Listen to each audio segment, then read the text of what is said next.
कोहस्तान scandal आपको भी पता है, और अब आपने कहा है कि इसके जो ताने बाने जो हैं, जो अब जो सीएम हैं अली अमीन गंडापुर साहब, उनकी तरह भी तहकीकात बढ़ रही हैं।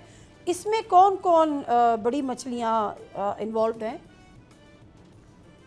देखिए, ये नैब इस केस को देख रहा है और ये केपीके की रीसेंट तारीख का सबसे बड़ा करप्शन स्कैंडल है।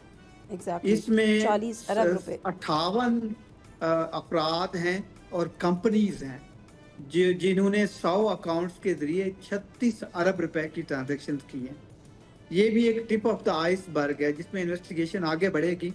इवन इस्लामाबाद के पोश सेक्टर्स में, बड़ी हाउसिंग सोसाइटीज में मकानात खरीदे गए। इवन एक सेनेटर भी हैं, उनका भी नाम आ रहा है।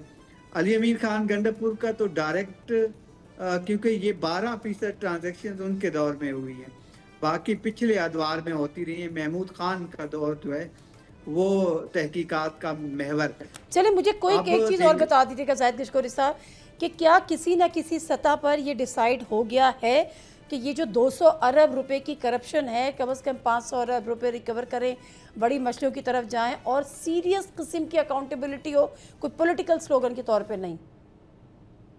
2000 अरब। देखिए, 2017 से तो बड़ी Panama case, fake account case, अभी आपने देखा अभी ये तय कर लिया गया है कहीं कि ये होनी है फौरी तौर पे? ये हमेशा हम सुनते आते हैं, रिपोर्ट भी करते हैं कि तय कर लिया गया है, लिस्टें तैयार हो गई हैं, एक्शंस हो गए हैं, गिरफ्तारियां होने वाली हैं।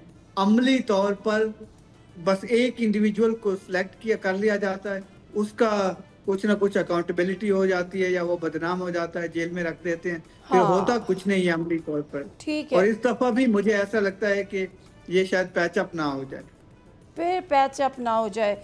बहुत शुक्रिया जाहिद गशकोरी साहब। और ये चीज़ें लग भी रही हैं, बहुत सारी मुलाकातें भी हो रही हैं, नाराज़गियाँ भी हो रही हैं, मनाया भी जा रहा है, रूठा भी जा रहा है। मुझे याद है जब केयर टेकर सेटअप आया था तो जो सिंध में सिस्टम था उसके ख़िलाफ़ हम ये करेंगे, हम सिस्टम के ख़िलाफ़ एक्शन लेंगे, ख़त्म करेंगे।